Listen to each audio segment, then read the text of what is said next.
नमस्कार दोस्तों, learning hub में आपका स्वागत है। मैं राधेमन आपके चैनल लर्निंग हब में आपका स्वागत कर रहा हूं। इस समय हम आपको पढ़ा रहे हैं घटनाचक्र, जिसमें चल रहा है मौर्य साम्राज्य। मौर्य साम्राज्य का पार्ट नंबर 1 हो चुका है। पार्ट नंबर 2 के साथ मैं आपके सामने आज उपस्थित हूं। इसके प्रश्नों को आज हम क्या करेंगे, देखें। तो चलिए क्या करते हैं, आज के पार्ट नंबर 2 में जितने प्रश्न हैं इसको हम क्या करते हैं, सॉल्व करते हैं। तो आइए देखा जाता है प्रश्नों को।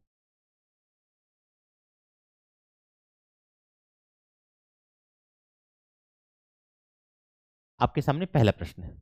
रज्जुक थे चोल राज्य में व्यापारी, मौर्य शासन काल में अधिकारी, गुप्त साम्राज्य में सामंत वर्ग, शक सेना में अधिकारी। तो इस प्रश्न का जो आंसर है वो है हमारा,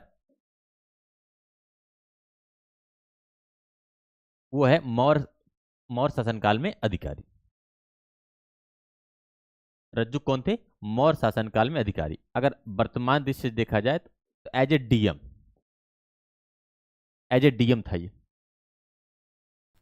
और पूरे साम्राज्य में अशोक ने क्या किया था, रज्जुकों की नियुक्ति किया था। और वो बिल्कुल इन रज्जुकों के हाथ में जनता को सौंप दिया था कि पूरे पूरे जैसे डीएम के हाथ में पूरे जिले की जिम्मेदारी होती, उसी प्रकार से रज्जुकों के हाथ में एक विशेष क्षेत्र की जिम्मेदारी रज्जुकों के हाथ में थी। और अशोक अपने चौथे स्तंभ लेख में कहता भी है, किसमें? चौथे स्तंभ लेख में। अशोक का चौथा स्तंभ लेख में ये कहता है कि भैया, जिस प्रकार जिस प्रकार एक माता पिता अपने किसी बच्चे को जो योग्य है,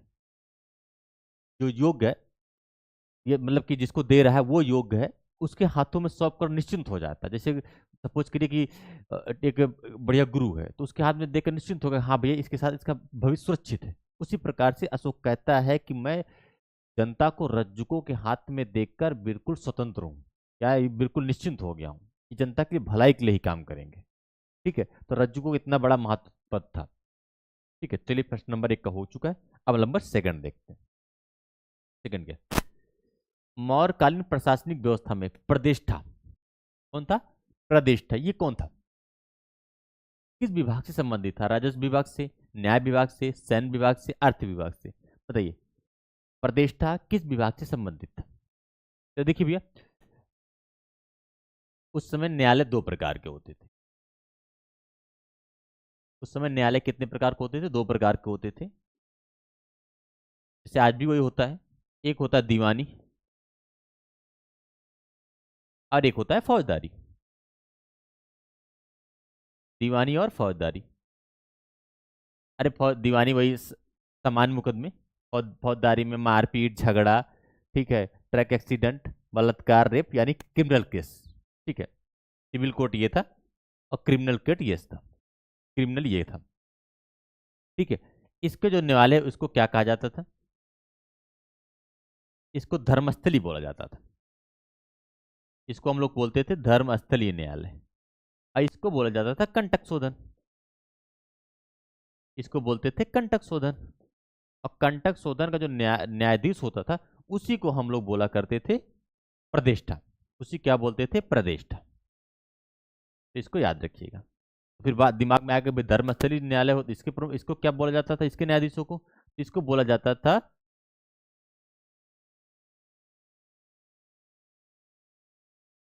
धर्मस्थली न्यायालय के न्यायाधीशों को क्या बोला जाता था भाई? व्यवहारिक बोला जाता था। दिमाग से स्लिप कर रहा था, लेकिन ठीक है। इसके न्यायालय को व्यवहारिक बोला जाता था। ठीक है, तो चलिए। तो मौर्य काल प्रशासन संबंधित प्रतिष्ठा, प्रतिष्ठा किस विभाग से? ये न्याय विभाग से संबंधित था। क्वेश्चन नंबर ये हो चुका है। नेक्स्ट देखते हैं भाई, क्वेश्चन नंबर 3। सार्थवाह किसे कहते थे? सार्थवाह किसे कहते थे? जरा बताओ, सार्थवाह किसे कहते थे? आपके सामने प्रश्न है, सार्थवाह किसे कहा जाता था? बोलिए। ठीक है, दलालों को, व्यापारियों के काफिले को, महाजनों को, तीर्थयात्रियों को? बोलिए, किसको कहा जाता था? सार्थवाह किसे कहते थे? बोलिए। देखिए, फिलहाल अब पहले इस क्वेश्चन पहले हम आपको दो चीज बता देते हैं। एक से एक होता था श्रेणी, एक होता था श्रेणी, एक होता था निगम, एक होता था सार्थवा। एक क्या होता था? सार्थवा। ठीक है, श्रेणी, निगम और सार्थवा।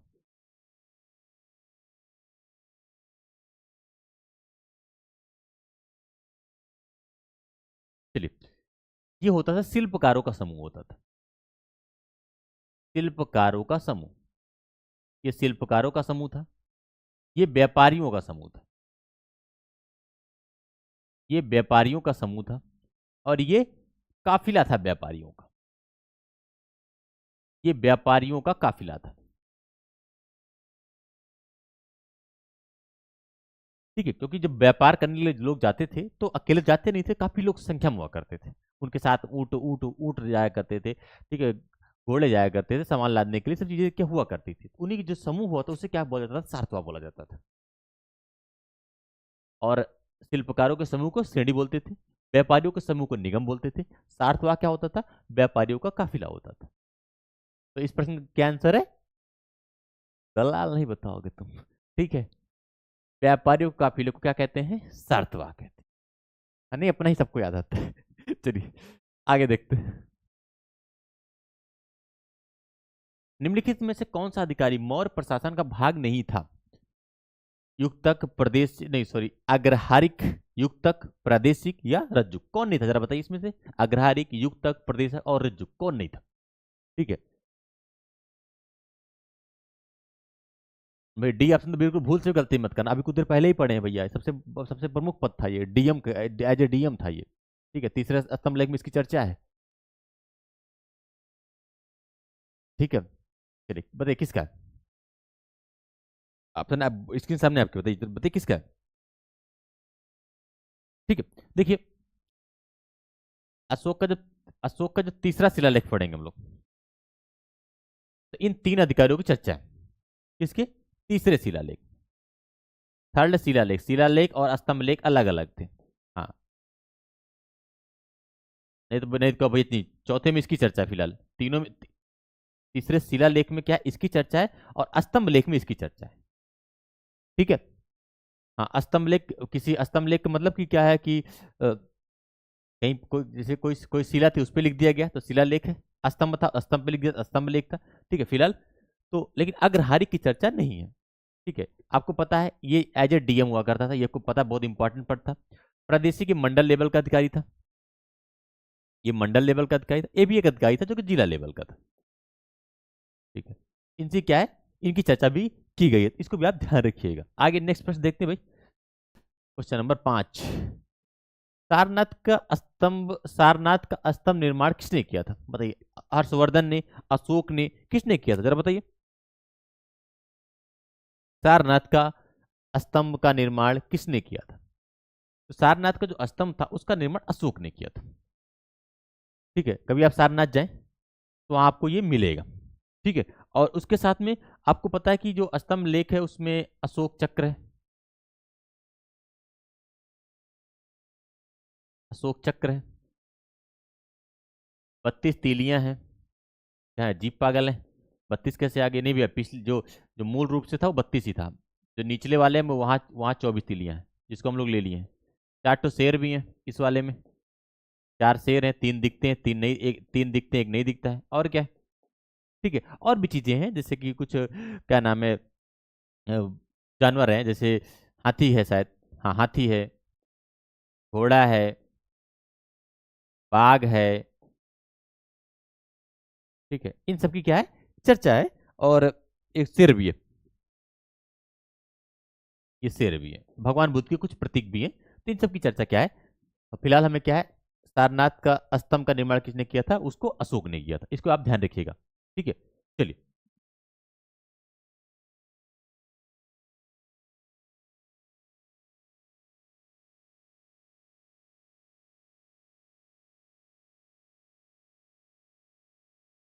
ये है भैया सर, ये है सारनाथ का स्तंभ, देखिए ध्यान से देखिए। ठीक है, अशोक ने बनवाया था, ये बिल्कुल सही है, कोई दिक्कत नहीं, अशोक बनवाए थे, कोई बात नहीं। ठीक है,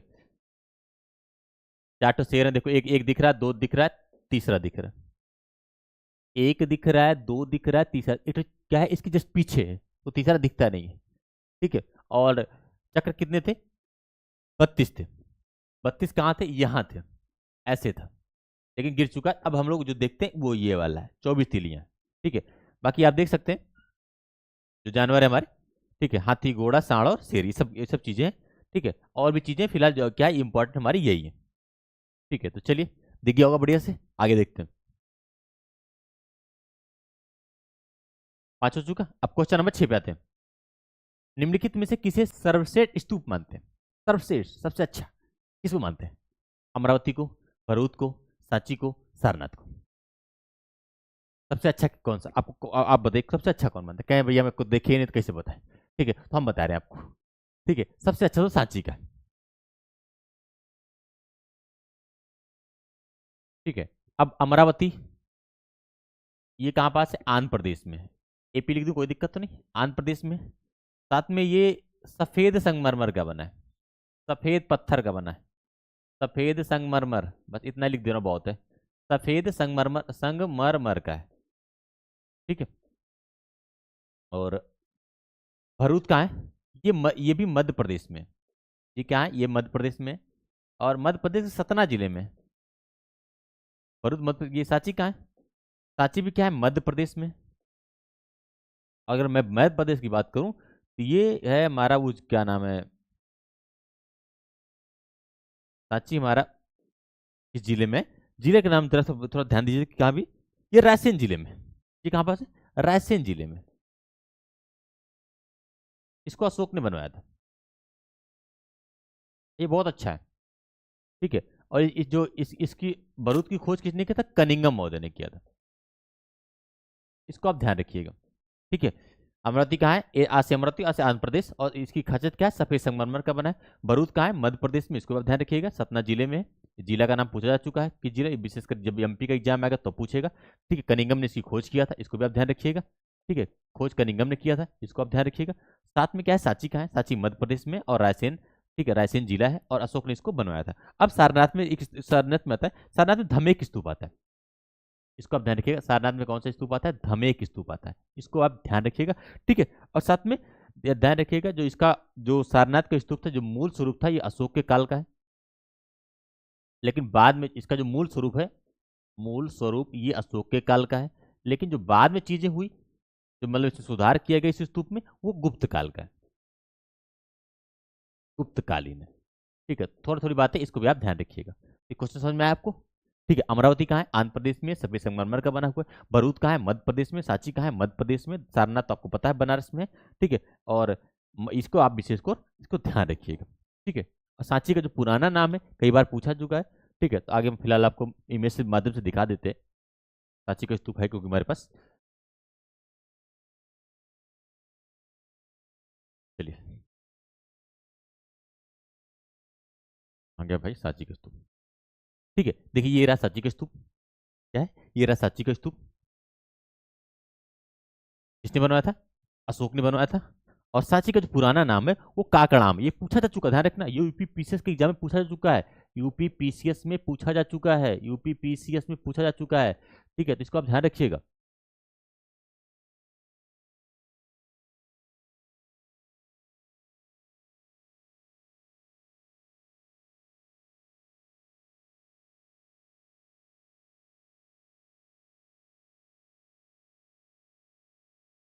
चलिए, आगे बढ़ते हैं पे। ठीक है, और ये मौर्यकालीन पत्थर का सबसे अच्छा उदाहरण है। ये कहाँ पास है? मध्य प्रदेश में। ध्यान रखिए, ये कहाँ पास है? रायसेन जिला है, मध्य प्रदेश है, रायसेन जिला है। और इसको भी आप बिल्कुल ध्यान से देख लीजिए। अब भरूच, अभी भरूच कुछ देर पहले ही आपने पढ़ा। भरूच कहाँ पास? ये भी मध्य प्रदेश में है। भरूच कहाँ पास? ये भी मध्य प्रदेश में है। मध्य प्रदेश से क्या है? सतना जिला में है। ठीक है, इसको भी आप ध्यान रखिएगा। ठीक है, इसकी स्थापना अशोक के काल में हुई थी, लेकिन शुंग काल में इसमें क्या हुआ? वेदिका, पत्थर की वेदिका और तोरण द्वार जोड़े गए। अब दिमाग में आ रहा होगा कि, दिमाग में बिल्कुल आ रहा होगा कि ये वेदिका और तोरण द्वार क्या होता है। ठीक है, तो आप एक थोड़ा सा यहाँ से आप जान ही लो कि क्या क्या होता है। देखिए, ये आपको दिख रहा है, ये गेट, ये गेट आपको दिख रहा है, ये वाला जो मैं कलर कर रहा हूँ, ये दिख रहा है गेट, इसी कहते हैं तोरण द्वार। जैसे दुर्गा पूजा पंडाल नहीं बनता, आगे गेट बना देते हैं, बारात आती है, तोरण द्वार, तोरण द्वार। ठीक है, आप देखिए गांव में जब बारात आती है तो गेट बना देते हैं, वही क्या है? आपका तोरण द्वार। तोरण द्वार क्या है? इसमें जितनी बड़ा ये रहता था उतना ही रहा करता था। देखिए, 1 2 3 4 द्वार है। ठीक है, उसके बाद देखिए, जो ये होता था ना, इसे वेदिका कहते थे। क्या कहते थे? इसको वेदिका कहते थे, पहले वाले को। ठीक है। उसके बाद जो सेकंड मेन स्तूप स्तूप ये हमारा ये क्या है, स्तूप मेन होता था, इसको अंड कहा जाता था। इसको क्या बोलते थे, अंड बोलते थे। ध्यान रखिए, इसको क्या बोलते थे, अंड बोलते थे। ठीक है। और इसके बाद ये क्या था, मेथी। तो इसके पहली बाउंड्री को वेदिका, दूसरी बाउंड्री को मेथी। ठीक है। और इसके बाद ये क्या था, अंड द्वार। और इसको बोलते थे हर्मिका। इसको क्या बोला जाता था, हर्मिका बोला जाता था। ठीक है। और इसको छतरी बोला जाता था। ठीक है, चलिए आगे देखते हैं नेक्स्ट प्रश्न में। क्वेश्चन नंबर हमारा 6 हो चुका है। किसका में श्वेत। सांची का स्तूप किस शासक ने बनवाया था। सांची का स्तूप अशोक ने बनवाया था। अभी कुछ देर पहले पढ़ चुके हैं, तो अब यहाँ कुछ नहीं जानते, बस सांची का पुराना नाम काकड़ाम याद कर लो बस यहाँ से। सांची का पुराना नाम क्या है, काकड़ाम है। इसको याद कर लो, पूछा जा चुका क्योंकि यूपीपीसीएस के एग्जाम में, यूपीपीसीएस में पूछा जा चुका है। तो सांची का पुराना नाम क्या है, काकड़ाम है। यूपीपीसीएस या एमपीपीसीएस किसी आयोग ने पूछा है। भरहूत का स्तंभ क्या है, भरहूत का भरहूत का स्तूप किस राजवंश की कला का उदाहरण है। भाई देखिए, आ चुका है भरहूत। अभी कुछ देर पहले हम आपको बता चुके थे कि भरहूत है कहाँ, बताइए। अभी कुछ देर पहले मैंने आपको बताया था भरहूत है कहाँ। ठीक है। मैंने बताया था कि भरहूत का जो स्तंभ है वो मध्य प्रदेश में है। सॉरी, भरहूत का जो स्तूप है वो कहाँ पास है, मध्य प्रदेश में है। और मध्य प्रदेश के सतना जिला में। ये मैंने आपको कुछ देर पहले अभी बताया था। ठीक। उसके बाद फिर मैंने आपको बताया था कि जो इसका जो मूल स्वरूप है वो अशोक के टाइम का, ये भी मैंने बताया था, अशोक के टाइम का है मूल स्वरूप। अभी कुछ देर पहले चर्चा हुई थी, मूल स्वरूप क्या, अशोक के टाइम का है। लेकिन शुंग काल में क्या हुआ था, शुंग काल में बड़ा अजीब घटना घटी थी कि जो इसकी जो वेदिका थी और तोरण द्वार, इन लोगों ने बनवाया था। किसने, शुंग काल। ठीक है। शुंग काल का मतलब आपको क्या अजीब घटना क्यों घटी थी, क्या क्यों क्यों बता रहे हो भैया। ठीक है, मैं इसलिए बता रहा हूँ कि शुंग लोग बहुत विरोधी थे और बड़ी अजीब दास्तां हो सकती है कि ये लोग क्या करें, किसी स्तूप को बढ़िया बनवाएं। ठीक है। तो इसमें चूंकि चोल है कुषाण है, चोल है कुषाण है। ठीक है। तो इसका क्या है, हम शुंगकालीन स्थापत्य को ही मानेंगे, क्योंकि क्या है, जो भरूच का स्तंभ का सौंदर्यीकरण क्या था, उन्होंने ही करवाया था सौंदर्यीकरण। क्योंकि शुंग लोगों ने क्या किया था, इसका सौंदर्यीकरण करवाया था। ठीक है। तो आप इसको ध्यान रखिएगा क्योंकि अजीब घटना है ये लोग बहुत बहुत शुंग शुंग शुंग वंश जो शासक थे, ब्राह्मण विरोधी थे। और कहीं ना कहीं जो हमारा जो वर्तमान धर्म एकदम यहाँ से हिंदू धर्म या सॉरी वैदिक सनातन धर्म जो गायब हो रहा था। ठीक है। इन्होंने क्या फिर से स्थापित किया। इसीलिए शुंग काल के लोगों को पुनर्स्थापक कहा जाता है सनातन सनातन साम्राज्य का। ठीक है। तो इसको आप ध्यान रखिएगा। आगे देखते हैं भाई, क्वेश्चन नंबर 9। अशोक निम्नलिखित में से किस स्तूप के तोरण द्वार पर अशोक एवं उसकी उसकी दो रानियों के साथ बोधिसत्व बोधिसत्व अ, बोधिसत्व के साथ तीर्थ यात्रा का अंकन मिलता है। जरा बताइए भैया, किसके साथ मिलता है, बोलिए। निम्नलिखित में से किस स्तूप के तोरण द्वार पर अशोक तथा उसकी दो रानियों के साथ, तोरण द्वार क्या नाम है, जरा सा फिर से पढ़ लो। निम्नलिखित में से किस स्तूप के तोरण द्वार पर अशोक एवं उसकी दो रानियों के साथ बोधि वृक्ष के तीर्थ यात्रा का अंकन मिलता है। पहला ऑप्शन है भरहूत, दूसरा ऑप्शन है सांची, तीसरा ऑप्शन है सोनारी, चौथा ऑप्शन है सद्धार। ठीक है। तो चलिए इस क्वेश्चन को हम फिलहाल देखते हैं। ठीक है। आपको पता है कि अशोक ने बड़ा दिल से बनवाया था किसको, सांची को। सांची कहाँ पास है, ये अब अभी कुछ देर पहले जाने, मध्य प्रदेश में है। और जिला कौन सा है, ये रायसेन जिला है। ठीक, ये आप हम लोग जान चुके हैं बिल्कुल। और एक ऐसा शिलालेख है जिसका महात्मा बुद्ध के जीवन से किसी घटना संबंध नहीं है। ठीक है। इसी पास क्या है, जो तोरण द्वार है, कहाँ, तोरण द्वार, तोरण द्वार पर अशोक है, साथ में उसकी दो रानियां हैं। अशोक है, साथ में दो रानियां हैं, और बोधि वृक्ष, बोधि वृक्ष है। मतलब बोधि वृक्ष जहां पर भगवान सॉरी महात्मा बुद्ध को ज्ञान की प्राप्ति हुई है। एक तोरणद्वार पर इसका चर्चा है। बाकी और तोरणद्वार पर भी काफी सारे चित्र बने हुए हैं। ठीक है, तो इन सब की चीजों का क्या करते रहेंगे, हम लोग देखते रहेंगे। ठीक है, और भी जैसे तोरणद्वार पर जैसे जैसे महावीर निष्क्रमण है, महात्मा बुद्ध के घर को त्यागना महावीर निष्क्रमण कहलाता है। उसके बाद फिर हमारा क्या नाम है, ये धर्मचक्र परिवर्तन है।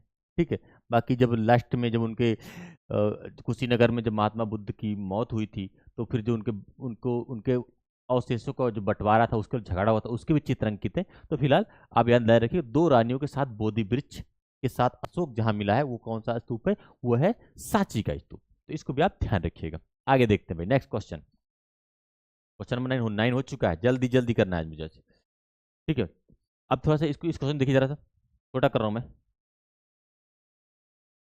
अरे स्क्रीन पूरा, हाँ देखिए, एक तरफ क्या है, स्थान दिया है, दूसरी तरफ स्मारक या भग्नावशेष दिया हुआ है। तो एक तरफ दिया कौशाम्बी। कौशाम्बी आप कुछ जानते हैं क्या? कौशाम्बी के बारे में कुछ जानते हैं? बहुत बहुत कुछ जानते हैं भाई। कौशाम्बी, आपको पता है कि भगवान बुद्ध यहाँ पास आए थे,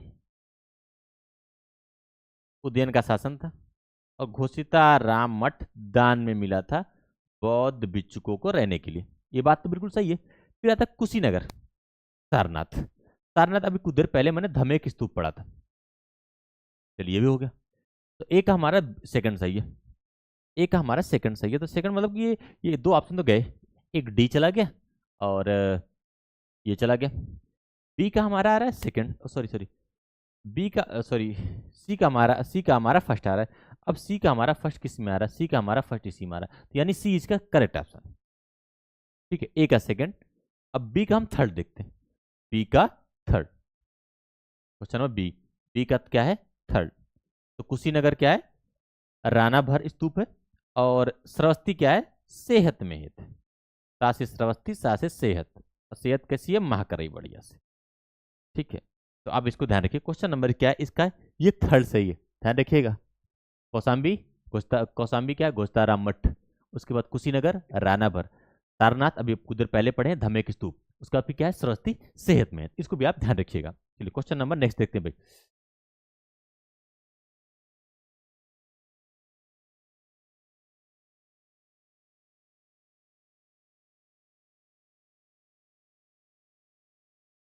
ये भी कुछ ऐसा ही प्रश्न है, इसमें यात्रा का क्रम पूछा हुआ है। ठीक है, कि अशोक ने जब तीर्थ यात्रा शुरू की थी, तो उन्होंने किस मार्ग का अनुगमन किया था। ठीक है, जो घटना चक्र बुक के अनुसार है, जो घटना चक्र की बुक के अनुसार है, फिलहाल उन्होंने एक बुक का पालन किया है, उसका नाम है Ashoka the Buddhist emperor of India. जो घटना चक्र की बुक है उसमें उन्होंने लिखा है Ashoka the Buddhist emperor of India के अनुसार हमने क्या है बताया है। ठीक है, उसके उनके अनुसार वो सबसे पहले लुम्बनी गए। सबसे पहले कहाँ गए, लुम्बनी। तो नंबर एक, चार पे, एक चार को फर्स्ट पे रखो, चार पे फर्स्ट, यानी ये ऑप्शन और ये ऑप्शन गए। उसके बाद वो बता रहे हैं कि चार पे, उसके बाद फिर वो बताते हैं कि उसके बाद वो सेकंड सेकंड नंबर यानी कपिलवस्तु गए। उसके बाद एक कपिलवस्तु गए, यानी चार के बाद दो, यानी हमारा डी ऑप्शन इज करेक्ट। उसके बाद फिर क्या, एक, एक पे क्या है, गया गए। पहले लुम्बनी गए, लुम्बनी के बाद कपिलवस्तु, कपिलवस्तु के बाद गया। ठीक है, यहाँ गए, यहाँ के बाद यहाँ गए, यहाँ के बाद यहाँ गए। उसके बाद फिर क्या करते हैं वो, लुम्बनी, कपिलवस्तु और गया। गया के बाद वो फिर, गया के बाद वो सारनाथ जाते हैं, यानी 5 नंबर यहाँ। उसके बाद फिर क्या करते हैं वो, फिर जाते हैं कुशीनगर, जहां उनको महापरिनिर्वाण प्राप्त हुआ था, यानी 6 नंबर यहाँ था। फिर सबसे लास्ट में वो श्रावस्ती जाते हैं, जहां माता बुद्ध ने सर्वाधिक वर्षा काल व्यतीत किया था। ठीक है, तो इसको भी आप इस क्वेश्चन को ध्यान रखिएगा। इसका क्या है, 4 2 1 5 3, 4 2 1 5 3, इसको भी ध्यान रखिएगा। आगे नेक्स्ट देखते हैं भाई। चलिए क्वेश्चन नंबर 12, अशोक के शिलालेख में प्रयुक्त भाषा कौन सी है? बताइए, अशोक के शिलालेखों में प्रयुक्त भाषा कौन सी है?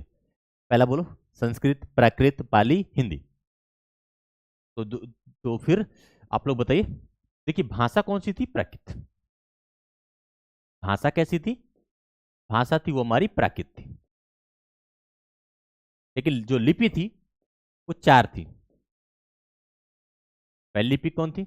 ब्राह्मी, जिसमें सर्वाधिक लेख मिलेंगे आपको। उसके बाद खरोष्टी, विशेषकर पाकिस्तान जैसे इलाकों में मिलेगी खरोष्टी। उसके बाद फिर आरमाइक मिलेगी आपको, आरमाइक मिलेगी। उसके बाद फिर एक ग्रीक मिलेगी। तो अशोक का सारा चूंकि बहुत बड़ा था, संदेश फैलाने के लिए अलग अलग लिपियों की जरूरत थी। भाषा तो वही है लेकिन लिपि अलग अलग थी। तो ब्राह्मी जो कि भारत में ज्यादातर, भाई अशोक का साम्राज्य ज्यादातर भारत में ही था, उसका फिर खरोष्टी पाकिस्तान के इलाके में, फिर आरमाइक, ठीक है, वो जो अब अफगानिस्तान के जो क्या नाम, और अफगानिस्तान के जो और पश्चिमी इलाके थे या उत्तर पश्चिमी इलाके थे, या ग्रीक, ये क्या है, ये 4 लिपियों को अशोक ने प्रयोग किया था। तो इसका जो आंसर सही वो क्या है? प्राकृत भाषा सही है।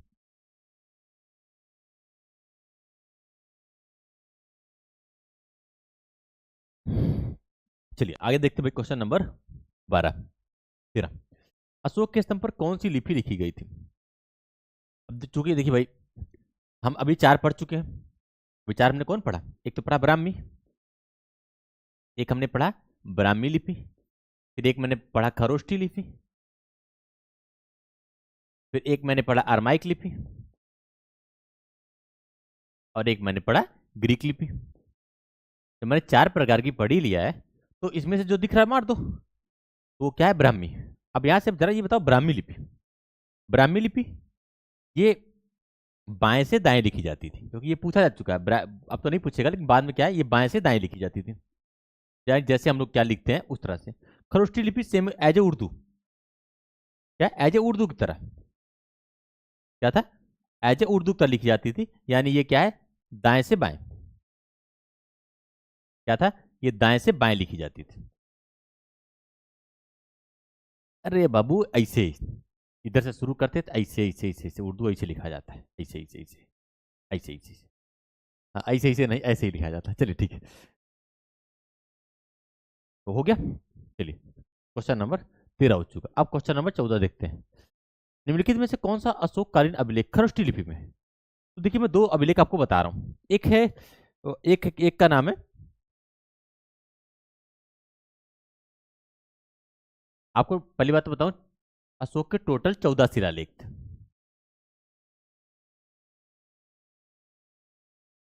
जिसमें से 2 ऐसे हैं जिसका नाम है, एक है शाहबाजगढ़ी, एक क्या है? शाहबाजगढ़ी, और दूसरे का नाम है मानसेरा। ये दोनों कहां पास है? पहली बात तो ध्यान रखिए, दोनों पाक में है।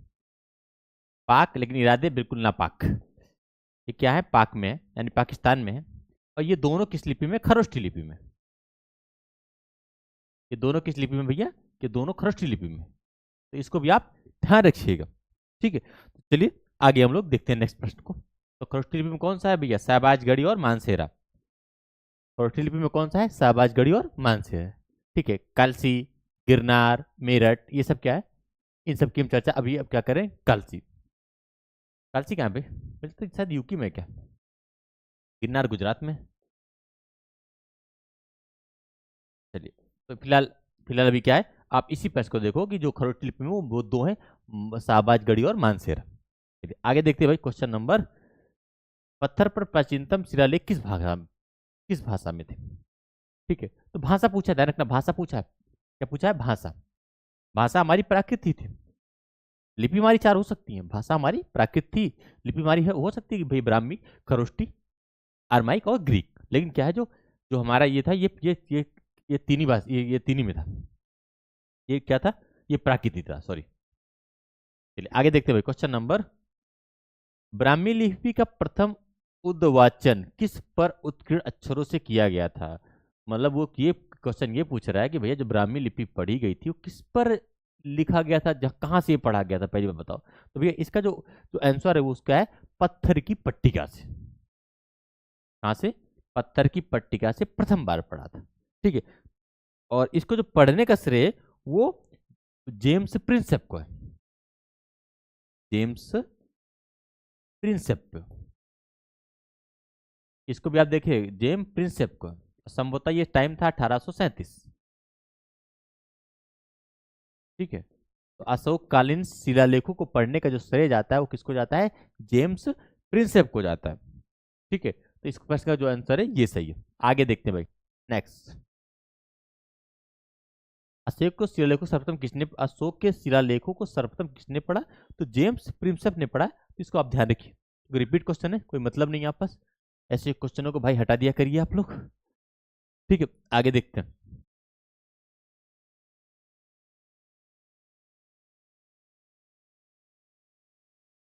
मौर्य साम्राज्य में पेशेवर के निकट उत्तर पश्चिम भाग में, मौर्य साम्राज्य के मौर्य साम्राज्य के पेशावर के निकट उत्तर पश्चिमी भाग में अशोक के शिलालेख थे। किस लिपि में? ब्राह्मी लिपि में, अरमाइक लिपि में, देवनागरी लिपि में, या ग्रीक लिपि में? ठीक है, जरा बताइए भैया, किस लिपि में थे? Question number 18। पेशावर के जो निकट मिला था वो किस लिपि में था? तो दिमाग दौड़ा सकते हैं भाई। पेशावर कहाँ पास है? पाकिस्तान। पाकिस्तान में दो मिले थे, उसका नाम क्या था? एक का नाम है शाहबाजगढ़, दूसरे का नाम है मानसेरा। ठीक है, तो स्वाभाविक ही खरोष्टी भी मिलेंगे। ठीक है भाई, देखिए ये क्या, एक एक एक याद रखिए आप, पहली बात तो शाहबाज गढ़ी, अच्छा इसको देख लिया आपने। दूसरा मान तेरा, इसको भी आपने देख लिया। अच्छा ये दोनों हो चुके हैं, कहाँ पास है? ये पाकिस्तान में है, और मैंने अभी कुछ देर पहले ही आपको बताया था कि ये कहाँ पास है? खरोष्टी लिपि में। ठीक है, ये किस लिपि में थे? खरोष्टी लिपि में थे। तो इसको आपने बिल्कुल देखा था। ठीक है, चलिए एक और बताओ, एक एक और है अब लेख में, क्योंकि प्रश्न बार बार रिपीट हो रहे हैं, तो बताओ सर ए कुना, ये किस लिपि में था? ये भी कई बार पूछा जा चुका है। सर ए कुना किस लिपि में था? तो मैं 2 सेकंड का टाइम दे रहा हूं, जरा बताओ तो।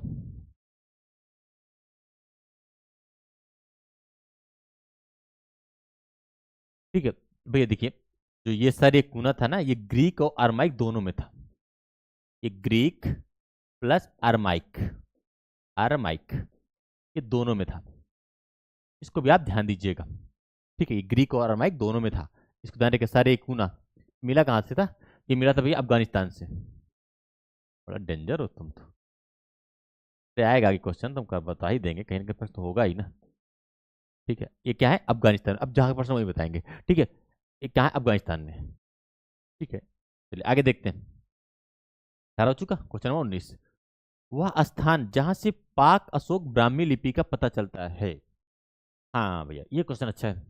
अच्छा इसलिए, ये कह रहा है कि वो बताओ कि जहां अशोक के पहले भी ब्राह्मी लिपि लिखी जा चुकी है। नागार्जुन कोंडा, अनुराधापुर। अनुराधापुर तो शायद ये श्रीलंका संबंधित है, श्रीलंका संबंधित अनुराधापुर। श्रीलंका पुराना श्रीलंका का एक नाम और भी है अनुराधापुर, पुराना नाम। ठीक है, इसको ध्यान रखो। अब ब्रह्मगिरी या मास्की, बताइए कहाँ से मिलता, जरा बताओ तो। प्राग ब्राह्मी लिपि, बताइए। मास्की, गुर्जरा, ये सब भी नहीं है। ठीक है, तो ये क्या था? अनुराधापुर। कहाँ से मिला है?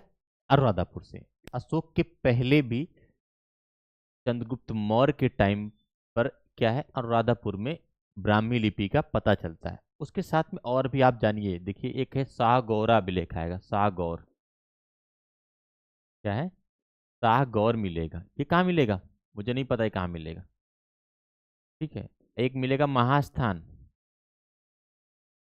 ये दोनों आप याद रखिएगा। शाहगौर तो आपको पता है कि ये वहां पास है, ये तो गोरखपुर में है, गोरखपुर में है। टागोर अभिलेख कहाँ पास है? गोरखपुर में है। और महास्थान कहाँ पास है? बंगाल में है। इन दोनों स्थान पर अकाल पड़ा था, यहाँ भी और यहाँ भी। इन दोनों स्थान पर क्या पड़ा भैया? अकाल पड़ा। तो चंद्रगुप्त मौर्य ने अकाल के टाइम पर यहाँ यहाँ क्या व्यवस्थाएं की थी? ठीक है, इन्होंने कहा कि जब कभी दिक्कत आ जाए तो जनता को राशन दिया जाए। सार्वजनिक वितरण प्रणाली चंद्रगुप्त मौर्य के टाइम पर यहीं से शुरुआत मानी जाती है, सागौर से। ठीक है, और ये ध्यान रखना, ये तांबे का था। क्या था? तांबे का अभिलेख था। ये क्या किसका था? ये ताम्र अभिलेख था। इसको भी ध्यान रखिएगा। ठीक है, सार्वजनिक वितरण प्रणाली यहीं से थी, 5 किलो राशन वही शुरुआत हुआ था। ठीक है, आगे देखते हैं। चलिए, नेक्स्ट क्या है, ये हो चुका है। ये दोनों ध्यान रखिएगा, महास्थान भी बंगाल संबंधित है, और अकाल के समय राहत राहत की चर्चा की गई इसमें। जब अकाल होगा दिक्कतें हो जाएगी। प्राचीन भारत में निम्नलिखित में से कौन सी एक लिपि दाएं से बाएं लिखी जाती थी? भाई अभी कुछ देर पहले पढ़े, खरोष्ठी लिपि। खरोष्ठी लिपि दाएं से बाएं, ब्राह्मी लिपि बाएं से दाहिने। ठीक है, चलो, तो ये हो चुका, क्वेश्चन नंबर 20 हो चुका है। क्वेश्चन नंबर हम लोग 21 देखते हैं। निम्नलिखित में से प्राचीन भारत की कौन सी लिपि दाहिने से बाईं को लिखी जाती थी? तो फिर रिपीट हो चुका भाई, ऐसे क्वेश्चन कृपया करके ना डाले जाए। ठीक है, क्वेश्चन नंबर 20, टाइम खराब कर देते हैं। क्वेश्चन नंबर 21, कोई मतलब नहीं था इनका। ठीक है, आगे देखते हैं। अशोक का अपने शिलालेखों में, ये क्वेश्चन अच्छा है, अशोक का अपने शिलालेखों में जिस नाम से उल्लेख हुआ है, बताइए। अशोक का अपने शिलालेखों में जिस नाम से उल्लेख हुआ है, चक्रवर्ती, ना ना ना भाई, धर्मदेव, धर्मकीर्ति, प्रियदर्शी, बताइए किसका है? ठीक है, देखिए, अशोक के जो ज्यादातर शिलालेख थे उसमें उसका नाम देवा नाम प्रियदर्शी, इसका उल्लेख है, जो कि संस्कृत भाषा का शब्द है। अशोक बेशक की मौर्य धर्म, सॉरी, बौद्ध धर्म अपना लिया था, लेकिन इससे ये पता चलता है कि इसकी आस्था सनातन धर्म में बनी थी। ठीक है, देवताओं को प्रिय, ये इस बात का प्रमाण है। ज्यादातर में देवनाम प्रियदर्शी या देवनाम प्रियदर्शी, ठीक है, या प्रियदर्शी मिलता है, देवताओं को प्रिय ज्यादातर। लेकिन 4 अभिलेख ऐसे हैं इसमें उसका स्पष्ट नाम है अशोक। कहाँ कहाँ है भैया? ठीक है, पहला है मास्की, दूसरा है गुर्जरा, मास्की, गुर्जरा, और तीसरा नाम क्या है हमारा? नेत्तूर। कहीं नेट्टूर भी लिखा हो तो घबराना मत। नेत्तूर और उडे गोलम, ये 4 अभिलेख ऐसे हैं जहां पर इसका स्पष्ट नाम क्या है? अशोक लिखा है। ठीक है, अशोक लिखा है। देखिए, मास्की कहाँ है? मास्की तो कर्नाटक में, के लिख दूं, किसी कोई आपत्ति तो नहीं? नहीं। नेत्तूर भी कहाँ पास है? कर्नाटक में। ये कहाँ पास है? कर्नाटक में। गुजरा कहाँ पास है? ये मध्य प्रदेश में। इसको आप ध्यान रखिए, गुजरात गुजरात, बाकी सब कर्नाटक में। ठीक है, यहाँ पास क्या है? ये अपना अशोक नाम। लेकिन एक ये राजस्थान में भब्रू अभिलेख है। राजस्थान में क्या भैया? भब्रू अभिलेख है, अभिलेख। राजस्थान भब्रू अभिलेख है, और यहाँ पास इसने अपने आप को सम्राट बताया है, सम्राट अशोक। ठीक है, ठीक है, ध्यान रखिएगा। भब्रू अभिलेख राजस्थान में है। कहाँ पास है? राजस्थान में है। और यहाँ पास इसने बताया था सम्राट अशोक। तो बड़ा कंफ्यूजन हो जाता था भाई, ये तो इतने साल पहले की बात है, ये मौर्य काल के टाइम की बात है। ठीक है, और इस समय सोच रही है 305 ईसा पूर्व सिकंदर और क्या नाम है, चंद्रगुप्त मौर्य की लड़ाई। ठीक है, तो आप सोचिए उस टाइम की बात, उस तीसरी सदी बात की, 4वीं शताब्दी की बात है, और इतना टाइम बीत चुका था। ठीक है, तो हर जगह पता, इतने सारे स्तूप, इतने सारे शिलालेख, तो संबंध स्थापित नहीं कर पा रहे थे। तो कहीं हर जगह प्रियदर्शी मिल रहा है, तो क्या नहीं भैया अशोक मिल रहा है। फिर पता चला कि कहीं कहीं सम्राट, एक जगह पे मिल गया सम्राट अशोक। तो सब लोग संबंध स्थापित कर लिए भैया। अच्छा, प्रियदर्शी, सेम सेम पत्थर, सेम एक जैसी लिखावट, फिर अशोक, फिर लेकिन पता चला भाई वही वाले अशोक हैं जो प्रियदर्शी वाले। बड़ा कंफ्यूजन पैदा हो गया। लेकिन एक जगह उसने लिख दिया, मैं मगध सम्राट अशोक। यहाँ यहाँ यहाँ अपने आप को मगध का सम्राट बताया अशोक ने। ठीक है, यहाँ क्या बताया था? मगध सम्राट अपने आप को अशोक। ये क्या है? इन सबको याद रखिएगा। ठीक है, मास्की, गुजरा, नेत्तुर, उडेगोलन और देवा नाम पे ज्यादातर इसमें यही है। ठीक है, तो इसको भी आप ध्यान रखिएगा। अपने शिलालेखों में अशोक समानता किस नाम से जाने जाते थे? तो प्रियदर्शी। अब ये भी रिपीटेड है, कोई मतलब नहीं इसका। चलिए आगे देखते हैं।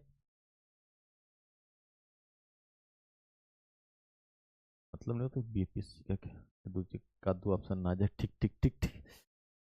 अभिलेखों में किस शासन का उल्लेख प्रियदर्शी या देवनाम प्रियदर्शी होता है? तो अभी आपको पता है कि अशोक। ठीक है, आगे देखते हैं भाई। Question number 25। क्वेश्चन नंबर 25 जरा बताइए कुछ कुछ। बहुत कम क्वेश्चन बचे, क्वेश्चन नंबर 25 जरा बताओ।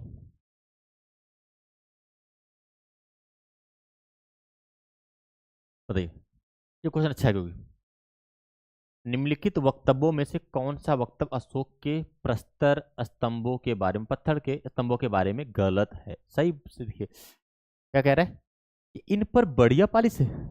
हाँ भाई, पालिश बड़ी बढ़िया चमक रहे हैं, क्या देखे हो क्या? नहीं भाई, इमेज दिखाऊंगा भी, देख लेना आप भी। ठीक है, ये अखंड है, हाँ बिल्कुल अखंड है।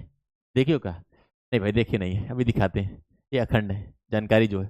ठीक है, स्तंभों का सॉफ्ट सुंडाकार है। स्तंभों का सॉफ्ट सुंडाकार है, इसका मतलब क्या है? इसका मतलब ये है कि जैसे पहले स्तंभ क्या है, बड़ा है, ध्यान, बड़ा है, फिर छोटा है, फिर और छोटा है, ऐसे ऐसे। सूंड सूंड बड़ी होती है, फिर पत्ती रहती है, वैसे ही सुंडाकार, सूंड के आकार का। ये स्थापत्य संरचना के भाग है। नहीं नहीं नहीं नहीं नहीं, ये स्थापत्य संरचना का भाग नहीं है। स्थापत्य संरचना मतलब कि भवन निर्माण या मूर्ति निर्माण, इन सब की शैली को स्थापत्य कहा जाता है, स्थापत्य कला कहा जाता है। नहीं नहीं, ये किसी संरचना के भाग नहीं, ये पृथक अलग से बनाए गए। ठीक है, अलग आज जैसे आप देखिए, आज के जैसे पार्क नहीं होते, पार्क टाइप का सेम बड़ा सा शिलालेख बन लिखा जाता था, उसमें अशोक अपनी सारी बातें लिखवाता था और उसको पार्क टाइप को बना देता, लोग उसको देखने जाते थे। ध्यान नहीं करते किसी ने पता चलता है कि मुख्यमंत्री ने हर जगह, क्या नाम है गांव में कौन सा बनवा रहे थे, हर जगह अम्बेडकर पार्क बन रहा है, तो सेम वैसे ही था ये। ठीक है, उसको एक पार्क जैसा बनाया उन्होंने, और उसके बाद क्या है, उसको एक अलग रचना थी। तो स्थापत्य का भाग नहीं था, स्थापत्य में पता चला कोई बिल्डिंग बनी उसके साथ में जोड़ दिया, नहीं ऐसा नहीं था, वो अलग रचनाएं थी। ठीक है, तो इस पर बढ़िया पालिश थी, बिल्कुल सही, बढ़िया पालिश थी। ये अखंड है, हाँ बिल्कुल, एक ही पत्थर था, एक ही पत्थर, अलग, अलग नहीं, दो पत्थर जोड़ा गया हो। ठीक है, ये भी नहीं था। चलिए, स्तंभ, स्तंभों का सॉफ्ट नहीं, हाँ बिल्कुल सही। ये स्थापत्य संरचना के भाग है। हाँ भैया, ये स्थापत्य संरचना के भाग नहीं है। ठीक है, तो क्या इसका क्या है, डी सही है। अब क्वेश्चन नंबर हम लोग देखते हैं 26। निम्नलिखित में से निम्नलिखित में से निम्नलिखित में से किस उभारदार मूर्तिकला, रिलीफ, स्कल्पचर, चित्रकला में अशोक के प्रस्तर के रूप के साथ राणियों अभिलेख, राजा अभिलेख उल्लेखित है? कंगनहल्ली, सांची, शाहबाजगढ़ी या सागौर? देखिए, सांची तो आपको पता है कि ये स्तूप है यहाँ पास मध्य प्रदेश में। शाहबाजगढ़ी क्या है, पाकिस्तान में है। और शाहगौरा गोरखपुर में। ठीक है, मैं इसको बेसिक जानकारी दे रहा था ताकि आप कुछ कुछ भूल रहे हो तो याद हो जाए। ये गोरखपुर में, ये तांबे का था, अकाल में चर्चा की गई थी। ये पाक में है, खरोष्टी लिपि में एक चर्चा करी। लेकिन क्या है, कंगनहल्ली, कंगनहल्ली में क्या है, एक मूर्ति है। ठीक है, कंगनहल्ली में क्या है, एक मूर्ति है, पत्थर की है, और इसमें क्या है, इसकी मूर्ति उभरी हुई है। ठीक है, और इसमें अशोक बना है, ये अशोक है। हम मुकुट पहना दे, क्या पहना दे, अब इस तरह मुकुट नहीं होता, चल। ठीक है, उसका क्या, उनके बगल में उनकी रानी है। नहीं, थोड़ा थोड़ा छोटी सी रानी। ठीक है चलिए, उसके बाद फिर क्या है, हाँ, इस पे क्या, इधर में क्या है इनका, पूरा एक तो राजा ने छत लेके बैठा रहता था, और इनकी क्या है, छोटी छोटी सेविकाएं, कुछ ऐसा ही क्या है। और यहीं पास लिखा है राणियों अभिलेख, क्या लिखा है, राणियों अभिलेख, राणियों अशोक लिखा हुआ है। राजा अशोक कहाँ पास है ये स्थान, कंगनहल्ली में। कहाँ पास है, कंगनहल्ली में। ठीक, तो इसको भी आप ध्यान रखिएगा। ठीक है, और ये क्या नाम है, कंगनहल्ली है कहाँ, कंगनहल्ली है कहाँ, कर्नाटक में। ठीक है, कि कहाँ पास है, कर्नाटक में। कहाँ से, कंगनहल्ली, कहाँ से, कर्नाटक। ये कहाँ पास है, कर्नाटक में। तो कर्नाटक में कुछ ऐसी मूर्ति है। इसकी इमेज, इसकी इमेज चाहिए, रुकिए मैं इसकी इमेज दिखाता हूँ आपको, फिलहाल 2 सेकंड रुक जाइए। चलिए तो इसको आप देख लिए। उभारदार मूर्तिकला के रिलीफ स्कल्पचर श्रीलेख में अशोक के पत्थर का जो चित्र है उसमें राडियो श्लोक राजा राजा अशोक कहाँ है? कंगनहल्ली। कंगनहल्ली कहाँ है? कर्नाटक में। और कुछ सेम ऐसी संरचना है, आप इसको ध्यान दीजिएगा। Question number 26। कैसे भाग गए उधर? अच्छा ठीक है, चलो छोटा कर दे। देखिए, निम्नलिखित में से किस एक अभिलेख में अशोक के व्यक्तिगत नाम का उल्लेख मिलता है? व्यक्तिगत नाम अशोक, ठीक है, व्यक्तिगत नाम क्या है? अशोक। जैसे सपोज करिए मुख्यमंत्री होता है तो सिर्फ ये पद का नाम मुख्यमंत्री है, उसका व्यक्तिगत नाम क्या है? वर्तमान क्या है? योगी आदित्यनाथ। योगी आदित्यनाथ क्या है? एक पद है, मठ का जो पद है, लेकिन उनका उनको एक्चुअल नाम क्या है? अजय सिंह बिष्ट। ठीक है, छत्री है, ठीक है, उनका नाम क्या है? अजय सिंह बिष्ट। ठीक है, तो कह रहा है कि बताइए ये चार दिए हैं, किसमें उनका व्यक्तिगत नाम है? व्यक्तिगत नाम यानी अशोक। ठीक है, योगी आदित्यनाथ जी कहीं पास अपना नाम आदित्य सिंह, सॉरी जो भी बिष्ट जी हैं, जो भी है उनका नाम वो कहीं नहीं लिखेंगे, हर जगह योगी आदित्यनाथ लिखा है, क्योंकि वो मठ का जो पद मिला था उसका पद का नाम है वो। ठीक है, योगी आदित्यनाथ। ठीक है, तो लेकिन व्यक्तिगत नाम अब देखिए कहाँ मिला? कालसी, रुमंदी, विशिष्ट, कलिंग राजादेश या मास्की। तो अभी मैं आपको चर्चा कर ही चुका हूँ कि चार जगह क्या था इसका वर्णन मिला था जहाँ अशोक है। कहाँ कहाँ? पहला देखिए मास्की, दूसरा गुर्जरा, तीसरा नेतूर, चौथा उडेगोलम। उडेगोलम, ये चार जगह क्या है? अशोक है। कभी ना पढ़ा था अभी? चार जगह अशोक मिला है। उसके साथ में आपको अभी अभी कुछ देर पहले भबरू मिला था। भबरू कहाँ पास है? राजस्थान में था। यहाँ पास सम्राट अशोक मिला था आपको। यहाँ क्या मिला? यहाँ सम्राट अशोक मिला। ठीक है, यहाँ क्या मिला? यहाँ सम्राट अशोक मिला था। तो ये सब चीजें आप देख लो। तो ये मास्की, मास्की कहाँ पास है? कर्नाटक में। ठीक है, कालसी, कालसी उत्तराखंड में। कालसी कहाँ पास है? उत्तराखंड में। यहाँ से भी एक शिलालेख मिला हुआ है। रुमनदेई आप जानते हैं? हाँ बिल्कुल। ठीक है, विशिष्ट कलिंग राजा राजाधीश, विशिष्ट कलिंग राजाधीश ये कहाँ मिला था? ठीक है, तो ये मिला, आपको पता है कलिंग कहाँ पास है? उड़ीसा में। कलिंग कहाँ पास है? उड़ीसा में। ये मिला उड़ीसा से। फिलहाल उड़ीसा के हम आपको दो जरूर याद करने कहेंगे। एक धौली याद कर लीजिए भैया प्लीज, इसको धौली याद कर लो, और एक जौगढ़ याद कर लो। जौगढ़, ये दोनों आप याद कर लीजिए क्योंकि ये दोनों कई बार आ चुके हैं। और क्योंकि धीरे धीरे करके जब क्या है कि इकट्ठे सारे 14 शिलालेखों का स्थान याद तो नहीं कर सकते, लेकिन अगर धीरे धीरे करके शहबाजगढ़ी मानसेरा आ गया, गिरनार गुजरात आ गया, ठीक है, कालसी उत्तराखंड, ऐसे ऐसे क्या हम लगभग जितने काम लायक है सब याद कर लेंगे। जैसे धौली जौगढ़ याद कर लो, ये कहाँ पास है? ये उड़ीसा में। धौली जौगढ़ कहाँ पास है? उड़ीसा में। ये काम करते हैं, बहुत ध्यान रखिएगा। ठीक है, तो इस क्वेश्चन का क्या है? ये सही है सर, ध्यान रखिएगा। आगे देखते हैं क्वेश्चन नंबर 28। क्वेश्चन नंबर 28 क्या है? निम्नलिखित अभिलेखों में किस लेख में अशोक का नाम उल्लिखित है? भाब्रू लेख नहीं भी है, यहाँ तो सम्राट अशोक है। क्या था? यहाँ सम्राट अशोक है। भाब्रू में क्या है? सम्राट अशोक है। इसकी चर्चा हम यहाँ करेंगे नहीं, पहली बात। राजस्थान में 13वां शिलालेख कलिंग विजय का वर्णन है। 13वां शिला क्या है? कलिंग विजय का वर्णन है। कलिंग का वर्णन है, कलिंग का वर्णन है, इनका इनका हृदय परिवर्तन का वर्णन है। ठीक है, हृदय परिवर्तन का वर्णन है। इन चीजों की क्या है? चर्चा है। ठीक है, आगे देखते हैं भाई। रुमन देव का स्तंभ लेख। ठीक है, यहाँ ये भी इस बात की चर्चा है कि भैया यहाँ पास ये गए थे। ठीक है, और यहाँ पास एक बलि नामक का टैक्स हुआ करता था जो कि धार्मिक कर्म था, जिसको हडमाफ किया था। बाकी जो राजस्व कर था तो हर जगह तो भैया 1/6 लगता था, लेकिन यहाँ पास इन्होंने क्या किया? 1/8 कर दिया था। एक चर्चा है। मास्की का लघु शिलालेख। ठीक है, तो मैंने अभी कुछ देर पहले था मास्की, गुर्जरा, नेत्तूर, उडेगोलन क्या है? यहाँ पर अशोक की चर्चा है। तो मास्की आपको पता है कर्नाटक में। ठीक है, तो यहाँ पास क्या है? अशोक के नाम की चर्चा है। चलिए क्वेश्चन नंबर 29 देखते हैं। क्वेश्चन बहुत लास्ट क्वेश्चन, बस एक प्रश्न और है, ध्यान से दीजिएगा। ठीक है, और निम्नलिखित अभिलेखों में निम्नलिखित अभिलेखों में किसमें अशोक का नाम उल्लेखित हुआ भैया? तो अब हमको बताने की जरूरत नहीं, सीधा सा गुर्जरा। ठीक है, आगे देखते हैं नेक्स्ट क्वेश्चन। अशोक का रोमनदेही अभिलेख किससे संबंधित है? तो आपको पता है कि रोमनदेही में क्या हुआ था? आपको पता है कि रोमनदेही में क्या हुआ था? ठीक है, बुद्ध का जन्म हुआ था। हाँ भैया, बुद्ध का जन्म हुआ था। ठीक है, पता है कि अशोक गया था यहाँ पास।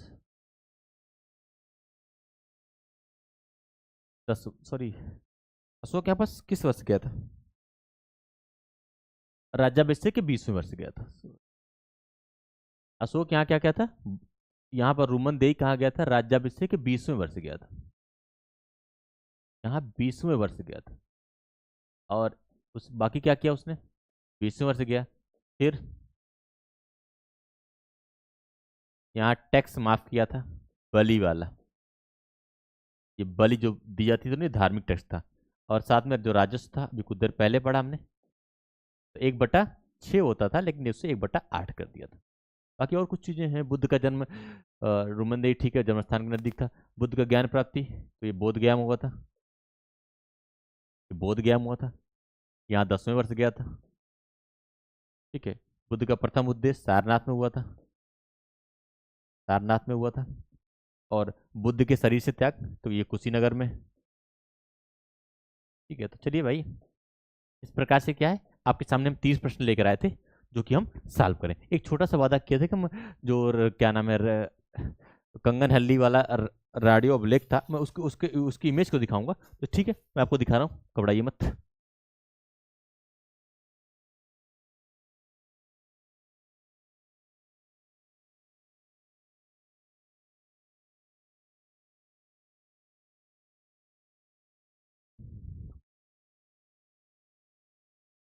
मिल जाता तो दिखा देता हूँ।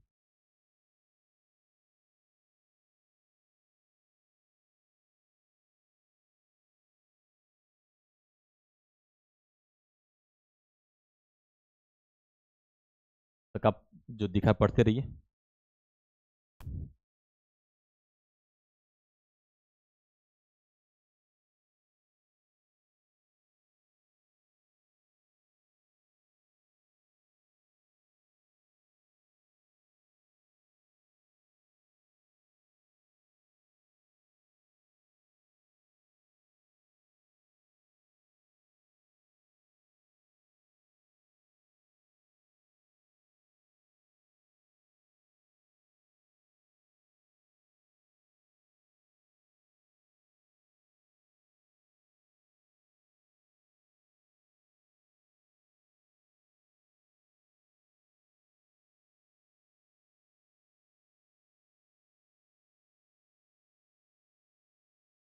ठीक है दोस्तों, अभी मिल नहीं रहा है फिलहाल।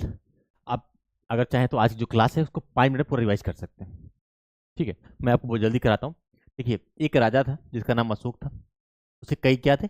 कई थे नाम। ठीक है, और ज्यादातर में अभी आपने खुद ने पढ़ा, देवनाम प्रियदर्शी था, देवताओं को प्रियदर्शी। ठीक है, अब उसका वास्तविक नाम क्या था, इसके बहुत टेंशन बनी हुई थी। ठीक है, तो फिर क्या होता है, जेम्स प्रिंसम महोदय 1837 में क्या करते हैं, इसके नाम की खोज कर लेते हैं कि हाँ भैया यही थे। ठीक है, अशोक अशोक के अभिलेख थे कि जो जो हर जगह थे। ठीक है, ब्राह्मी खरोष्टी लिपि जो आपने देखा था अभी कुछ देर पहले, अभी कुछ देर पहले आपने देखा कि ब्राह्मी लिपि बाएं से दाएं। ठीक है, बाकी आप जो चीजें छोटी छोटी आप देखते चलिए। खरोष्टी लिपि क्या थी? शहबाजगढ़ी और मान सेहरा। ठीक है, और सर एक कुना अफगानिस्तान में पाई, जो कि अरमाई को ग्रीक लिपि दोनों में था। ठीक है, इसके बाद क्या करते हैं हम लोग, अब अशोक के जो अभी अशोक का जहां नाम था वो आपने देखा, मास्की, गुर्जरा, नेत्तूर और उडेगोलम। ठीक है, और कंगन हल्ली अभी कुछ देर पहले पढ़ा, जहां पास राडियो अशोक, इसकी चर्चा है। ठीक है, आगे देखते हैं भाई हम लोग। और भाबरू में ये लिखा हुआ है, ध्यान से, प्रियदर्शी राजा मगध। ठीक है, अब समझ में आ गया कि हाँ बिल्कुल स्पष्ट है, प्रियदर्शी राजा मगध, यानी मगध का राजा प्रियदर्शी। अब प्रियदर्शी के मौर्य साम्राज्य का केंद्र मगध था। ठीक है, जिसके सम्राट अशोक की पुख्त होगी। बाकी आपने अभी रज्जुक पढ़ा था, एजेडियम था, चौथा स्तंभ था। ठीक है, प्रतिष्ठा क्या था? वो जो फौजदारी न्यायालय का उसका न्यायाधीश हुआ करता था। व्यापारी काफिला क्या हुआ था करता था? ठीक है, सार्थवा कहते थे। बाकी अशोक की जो जो क्रम था उसको बताया गया यहाँ पास। फिर रोमन देही का स्तंभ लेख देख लीजिए आप, ये था। जो कर था 1/6 से 1/8 कर दिया था, और वहां बलि नामक कर को माफ कर दिया था, क्योंकि बुद्ध का वहां पास जन्म हुआ था। और अभी कुछ देर पहले अब से भैया हमको सूंड दिखा रहे थे, देख लो पड़ी ऐसे ही पालिश, एक ही पत्थर, यहाँ 2 पत्थर नहीं है आपको पास, ठीक है। और ये क्या है, देखिए नीचे से क्या है, मोटा फिर पतला होता चला गया, ठीक है। और ये क्या है, स्वतंत्र संरचना है, किसी स्थापत्य का भाग नहीं है। उसके बाद फिर अब जब ये सारनाथ स्तंभ आपने देखा ही था कुछ देर पहले, फिर ये सांची का स्तूप और भरूच के स्तूप में शुंग काल का योगदान है, क्योंकि बहुत अच्छी बात है कि शुंग काल ने इसको नहीं तोड़ा था, बाकी ज्यादातर बौद्ध स्तूपों मठों को तोड़वा दिया था शुंग काल, क्योंकि ब्राह्मण थे वो लोग ज्यादातर, ठीक है। और उसके बाद फिर आता है कि ये सांची का स्तूप, ठीक है, तो इसको आप देख लीजिए। तोड़दार अशोक, उसकी 2 रानियां थी, और यहाँ और भी था। यहाँ सपोज कि यहाँ पास क्या था, 3 था, यहाँ पास क्या थे, 3 थे, तो इसको भी थोड़ा देख लीजिएगा, ठीक है। उसके बाद फिर आगे हम लोग नेक्स्ट क्लास में देखेंगे, ठीक है। तो इस प्रकार से दोस्तों आपकी क्लास आज की समाप्त होती है। नेक्स्ट टर्न पे हम नए तरीके से नए सिरे से लेकर आएंगे। माफ करना दोस्तों, कैमरा की थोड़ी सेटिंग खराब हो चुकी, जो कि हम लोग अभी नए नए, सपोज करिए अभी क्या है, हम लोग को थोड़ा सा अनुभव टेक्निकल चीज़ों में कम है, हमारी टेक्निकल थोड़ा सीख रही काफी चीज़ों को। जैसे जैसे चीज़ें हो जाएंगी, हम बिल्कुल एक नए तरीके से नए सिरे से हर चीज़ धीरे धीरे इंप्रूव करते जाएंगे। ठीक है, मिलते हैं दोस्तों नेक्स्ट क्लास में। धन्यवाद।